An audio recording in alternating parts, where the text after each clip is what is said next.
Vamos a empezar este vídeo hablando de una serie de conceptos que son importantes en la plataforma Java y que vía LinkedIn, alguien que me sigue, José Luis, me ha preguntado si podía un poco aclararlos para la gente un poco más a detalle, ¿no? Y dices, son conceptos que todos conocemos, pero que siempre hay dudas entre ellos. Está el concepto de POJO o Plain Old Java Object, el concepto de Java Bean, el concepto de Business Object, el concepto de Value Object, y el concepto de Data Transfer Object. Son todos muy parecidos, unos se usan para unas cosas, otros se usan para otras, pero siempre hay gente que tiene dudas de cuál es cuál y de cuándo usar unos u otros, ¿no? Entonces, vamos a abordar en este vídeo un poco pues todos estos conceptos e intentar aclararlos dentro de lo posible. Pues vamos con ello. Bueno, vamos a comenzar poco a poco. Vamos a empezar con el concepto de POJO o Plain Old Java Object. Este es muy sencillo de entender porque realmente hace referencia a una clase Java sencilla y que normalmente pues no implementa ninguna interfaz ni extiende de ninguna otra clase y son clases muy sencillas. Este realmente no es un concepto ni siquiera real, es un concepto muy abstracto que en su momento definió Martin Fowler para intentar acercar más a la gente los frameworks de persistencia tipo Hibernate de cosas como los Enterprise Agents. Entonces, es un concepto más abstracto que real. Vamos a ir viendo ahora algunos otros conceptos que son más reales. Por ejemplo, vamos a ver el concepto de Java Bean.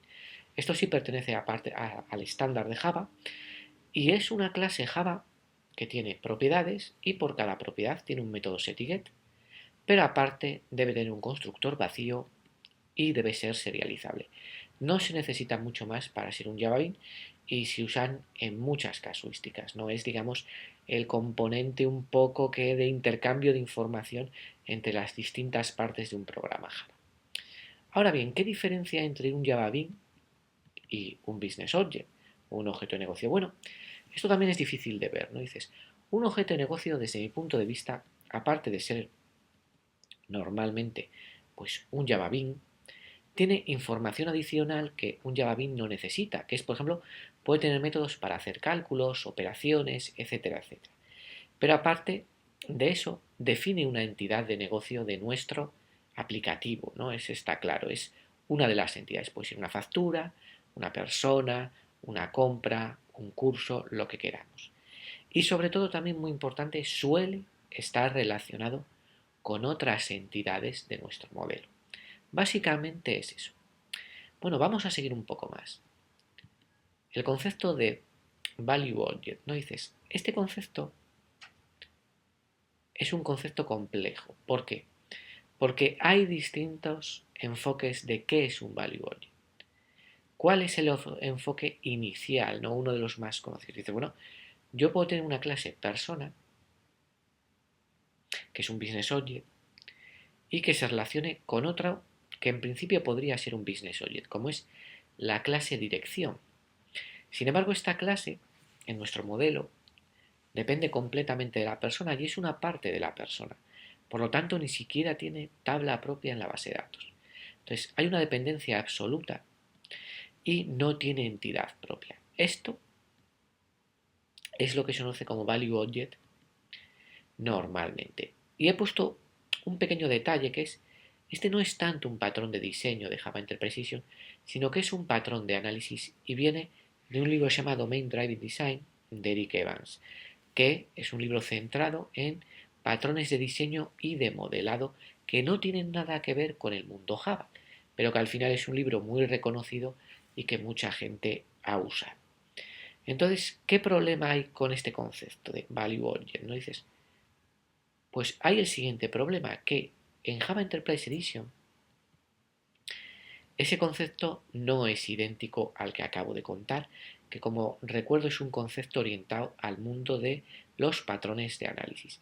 Ese concepto tiene más que ver con si nosotros tenemos, por ejemplo, varios objetos de negocio, ¿no? Varias clases, y las tenemos relacionadas, en muchas situaciones nosotros vamos a necesitar no imprimir los datos de la persona con la factura y sus líneas, sino que vamos a necesitar un subconjunto de esa información, ¿no? Entonces cogemos estos business objects y sacamos de ellos la información que queremos, que es aquí la que se ve en verde, rosa y amarillo un poco, ¿no? Esa información nosotros la cogemos de los objetos de negocio y se la pasamos a este nuevo objeto, facturación persona value object, ¿no? Entonces, este es el concepto en Java Enterprise Edition, digamos, en un punto inicial. Y son unas clases que se usan muchísimo para transferir información que pueda estar relacionada. Ahora bien, ¿qué diferencia hay entre estos VOs, ¿no?, que agrupan un conjunto de propiedades, y otros conceptos similares como los Data Transfer Objects, ¿no? Bueno, pues un Data Transfer Object tiene un poco lo mismo, ¿no? Tiene los mismos campos para transferirlos. Bueno, esto se debe a que el Data Transfer Object y el Value Object son lo mismo, el mismo concepto, pero que se ha ido cambiando de nombre según ha ido pasando las versiones de Java. Los Data Transfer Objects permiten agrupar esa información, permiten tener un gran aislamiento del modelo de negocio, porque ya no necesitamos hacer uso de él, permiten distribuir esa información de una manera rápida, porque solo distribuimos la información necesaria, y también tienen como nombre Transfer Objects, ¿no? Entonces, al final hay gente que los ha llamado Value Objects, otros Transfer Objects y otros Data Transfer Objects. Pero al final todos se agrupan dentro de lo mismo. Es una clase Java, que suele ser un Java Bean, que contiene un conjunto de propiedades que a nosotros nos es interesante que en ese momento estén agrupadas. Bueno, pues hasta aquí hemos comentado un poco las diferencias entre los distintos conceptos. A continuación abordaremos las conclusiones. Vamos a abordar en último lugar las conclusiones. En ellas podemos decir que, bueno, que este tipo de objetos, ¿no?, los Data Transfer Objects, son muy sencillos de construir. Agrupan el conjunto de propiedades que nosotros necesitamos y solo ese conjunto. Están muy desacoplados del modelo de negocio y de los Business Objects, es para lo que están diseñados, de tal manera que podemos cambiar el modelo de negocio sin tener que verse afectados estos objetos, que normalmente son los que enviamos a otras capas o incluso a otras máquinas.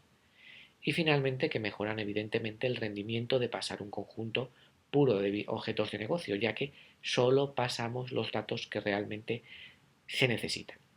Bueno, pues una vez que hemos hablado de esto y hemos intentado aclarar los distintos conceptos de la plataforma, pues os espero en el próximo vídeo.